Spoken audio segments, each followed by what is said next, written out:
years ago, this summer, a legend was born. Batman, the hooded, mysterious vigilante fighting a lone, ferocious battle against the forces of evil.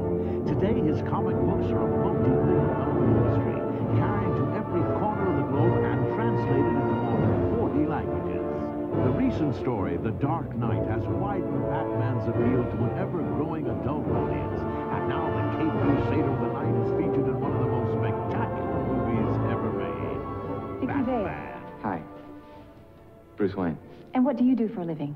The Warner Brothers release has been brought to the screen by Cooper Peters, producers of this year's Oscar-winning Rain Man, John. And we've worked with various different directors and various different writers over almost 9 years, Peter Guber and myself.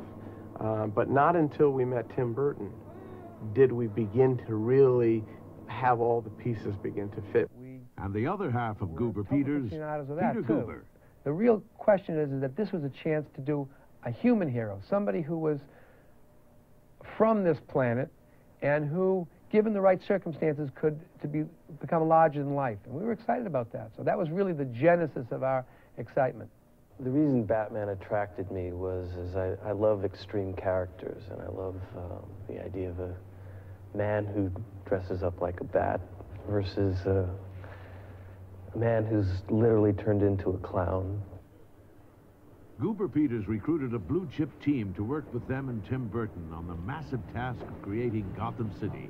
Production designer Anton Furst. We tried to imagine what Gotham City was, and what we thought was an interesting way of looking at it was take New York, go back to the turn of the century of New York, and imagine what could have happened to New York if it had all gone wrong, taking the worst aspects of it, like, for instance, the zoning they did in New York, stepping back the buildings to get light into the streets. So we thought we'd do the opposite. We would actually cantilever forward and get these oppressive canyons. So Tim's description of the city was that it's like hell had erupted through the pavements and carried on growing, and that becomes Gotham City. This is the set of the old Gotham Cathedral, and it's about a 40-foot set of an 800-foot tall building.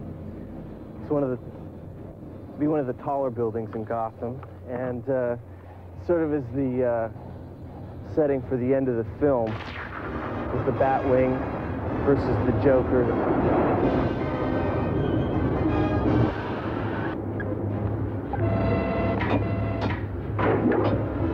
Besides the incredible acting, Batman has some unique personal weapons of his own. Special effects ace, John Evans. So this is some of the gadgets we've actually completed. There's still a lot more on the benches down in the workshop.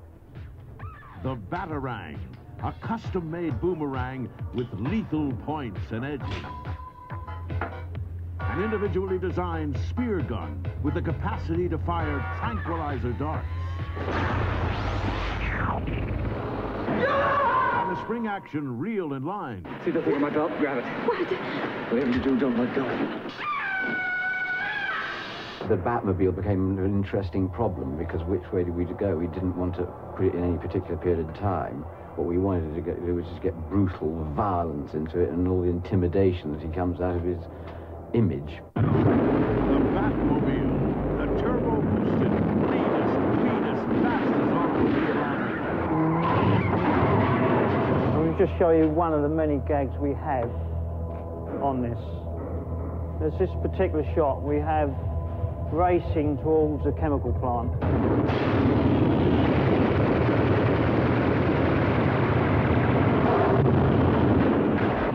We just went into pure expressionism with the car in the end, taking elements of the salt flat races of the 30s and the Stingrays of the 50s and putting this into a sort of final expressionist form, which hopefully sits in no period of time. Fired from the Hulk guarantees 90-degree turns. No other vehicle. To match the superb talent behind the cameras, John Peters and Peter Guber had to find an all-star cast to play the leading roles. The result, Jack Nicholson as the Joker, Michael Keaton as Batman. I thought it was really exciting to be able to have Michael Keaton and Jack Nicholson pitted against each other in this duel for in a sense, Gotham City, because they're both very similar and both very explosive actors. Jack is dead, my friend. You can call me Joker. And as you can see, I'm a lot happier. Batman is a character that comes out at night. He's a real night person. And Michael Keaton was a less obvious choice. I mean, you look at the image in the comic book, and Michael is not, Arnold Schwarzenegger. He's not a square-jawed, Hulk. With Michael, I could see him. Bottom line is, I could see him putting on a bat suit. Nice outfit. I think Kim Basinger is one of the most talented actresses that I've ever worked with. And Kim I don't know who you Basinger think as you Vicky are. Vale. You hurt me. I know. Look. I called you when I called you. I know. And you lied. Well, You lied to me about leaving town. Well, let me tell you why. Let me tell you. You invited me out. We went to dinner. I thought we Right. felt something. Well, And I if you give me a trusted you, chance and to- I even slept with you. I can't believe I did Well, that. And then you I- wouldn't return my phone calls. You must be some kind of jerk. Still drawing and drawing them in after 50 years is the New Yorker who created Batman when he was just 18, Bob Kane. Believe it or not, Batman #1 is worth $20,000. So when my stockbroker calls me and says, shall I buy any more stock? I say, no, Charlie, buy comic books. I feel a little drunk. And you're not anything. Hey, one drink and I'm flying. The image of the flying bat was inspired by Leonardo da Vinci. Peter Hoover explains Batman's sustaining appeal. Created an interest in a character who was real, who was true, who was the ordinary man. Put on this outfit.